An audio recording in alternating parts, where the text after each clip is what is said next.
Airsoft guns, we can rebuild them. We have the skills. We can make them stronger, faster, and better than they were before.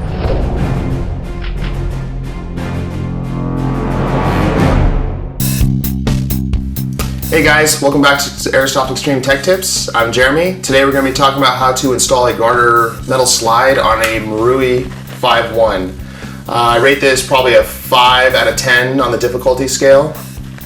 The tools we're going to be using today is going to be a small flathead screwdriver, Allen wrench, possibly a small Phillips jeweler's screwdriver, and possibly a small file. Now remember, if you do any kind of modifications or upgrades yourself, you will void your warranty. Unless you're really sure and know what you're doing and everything, I would bring it to an Airsoft Extreme technician. All right, so let's get started. So obviously you want to remove the slide first. The way you do that on this particular model is you pull this. I find it easier to pull it back, grabbing it like so you have a little more stability, holding the slide in the correct place rather than try to fart with it this way. Hold it like that, and then you got to line up. There's like 2 notches right here.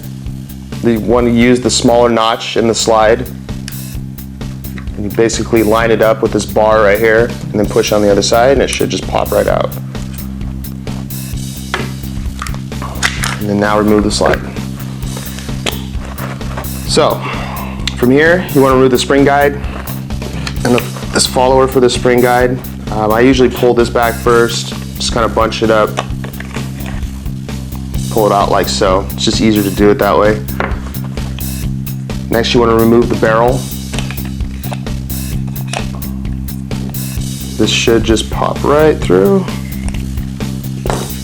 And that's that. Now earlier I said you might possibly use the small jeweler's Phillips screwdriver, is because on some of the models, or the older models, they had a bar that sat across right here with a small Phillips screw that was holding the bar into place. This is one of the newer Hicapa models and it doesn't have it. Next, you want to remove, this is where the hex wrench comes into play. There's a hex screw right here that you want to remove. You want to take that all the way out. Next, you want to remove this screw, this flathead screw that holds down the rear sight. This is also to adjust the elevation on the rear sight. You might want to hold this down. Behind this, underneath of this, is a spring that could pop out. So try to hold it down the best you can. Either set it down like so, and just remove this screw completely. Gently remove or let the tension go on the rear sight, and then there's that spring. It's pretty small, it's easy to lose. Next, remove the block, the loading nozzle block from the back. This can get a little tricky. You might think you might want it, it seems like it's going to break, but it's not. But you want to kind of pry the sides out a little bit and just try to work this guy out. You want to be gentle, but you want to use a little bit of force just to kind of get it out.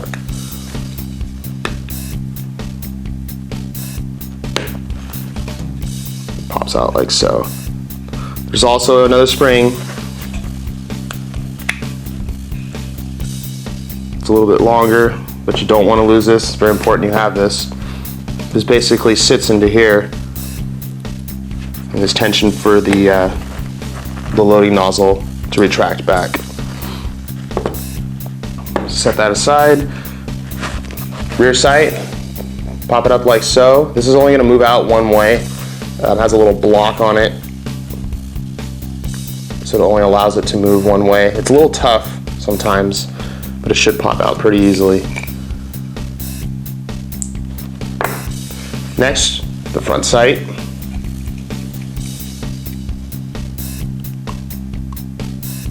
Just slides right off. No screw or anything is holding it down. If you're having trouble doing it, you can use like a punch and a hammer, but I find, in my experience, sometimes when I first started doing this, when I use a punch and a hammer, when you try punching this out, sometimes you kind of ding up the front side a little bit, so just be cautious with that. Alright, so there's a plastic slide. Now I chose this guy right here, this garter slide.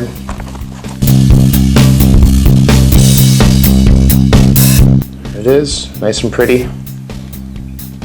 Alright, so let's get this. So usually the way I like to start off is to put the loading chamber and nozzle into the slide first.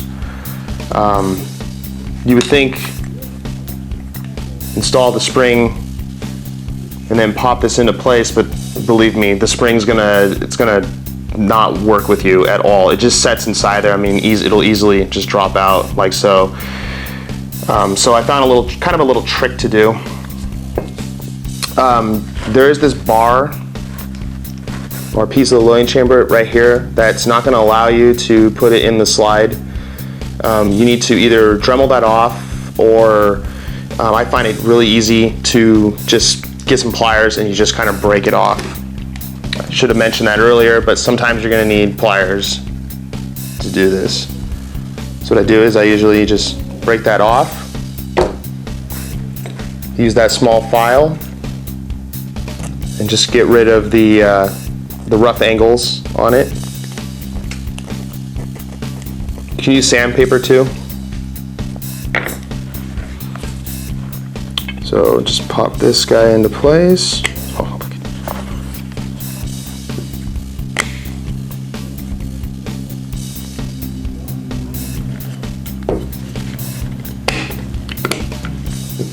Like so. Now, the spring. So once I get it into place, I'll push it down just a little bit.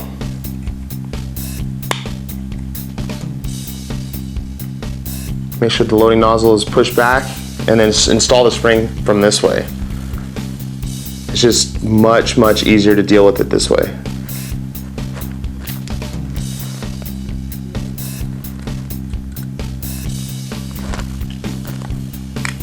Pop it into place.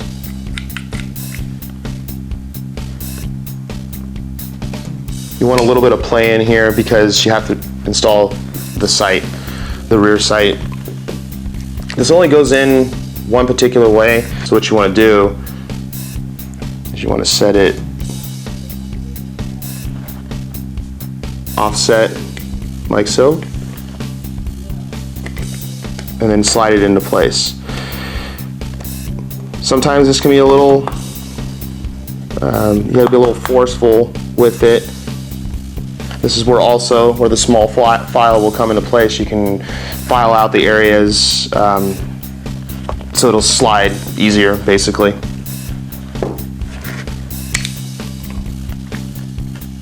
Make sure the loading nozzle is in place, like so. So next, get that screw that holds in the loading chamber and nozzle, and let's get that set into place.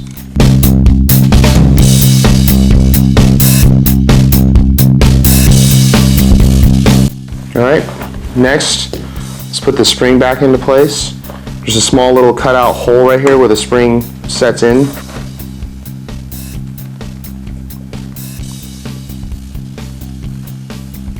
Like so.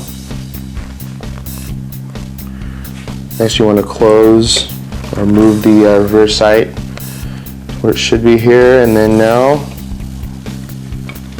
the sight adjustment screw.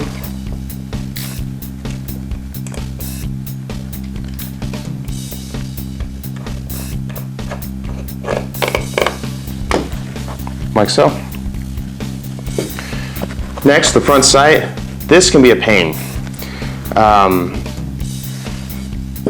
when they paint this, sometimes they paint a little thick and the sight just don't want to line up right.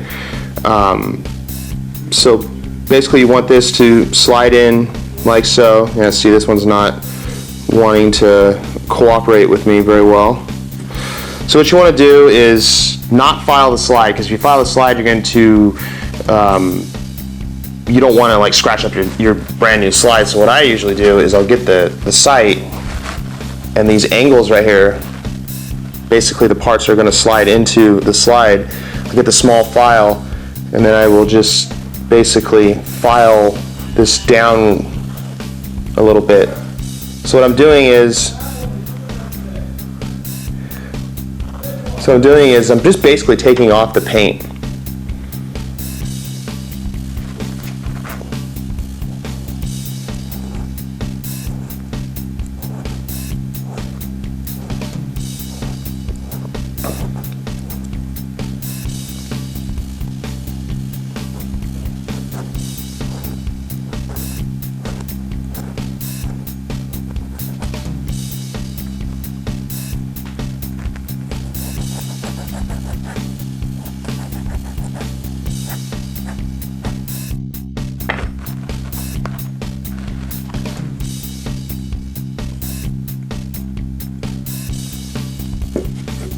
Now you can use a punch and a hammer like I was saying earlier to tap this into place, but you risk denting it up pretty good.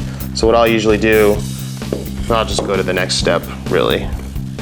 This part can be a pain though, but what you want to do is just file, just keep trying to put it on until it slides on. You want it to be stiff, pretty stiff though. You want to do this in really small increments at a time, because if you do it a lot, or if you take away too much material and you try to slide this on, it moves freely, then you're gonna have to glue it into place and whatnot. So you want to try to avoid that. So next, you want to get the barrel, slide that in from the front, slide that into place. All right, next you want to put the spring guide and the bushing back into place. The easiest way I find out how to do this is to slide this all together like so. Slide that into place, and the bushing should slide freely. Sometimes the bushing is pretty stiff when it goes into the slide. Again, you can use sandpaper or a file to adjust so it moves freely.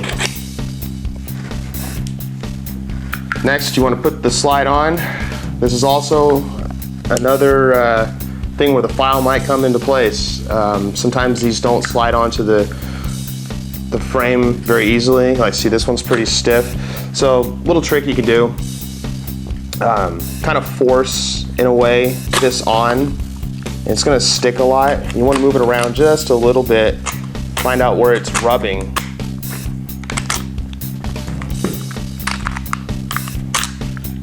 You can see the scratch marks basically, as you can see right in this area on the lower,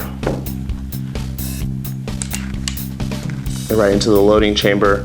Again, this is where the file is going to come into place. You want to file this down until it's pretty smooth, till the slide and the moves freely basically on the lower. You can also use a polishing compound or sandpaper, a real fine sandpaper, just to smooth all these edges out, just till it gets nice and smooth. That's basically about it. It's fairly easy, but you just got to adjust accordingly. That's this edition of Tech Tips. I'm Jeremy. You have a good night.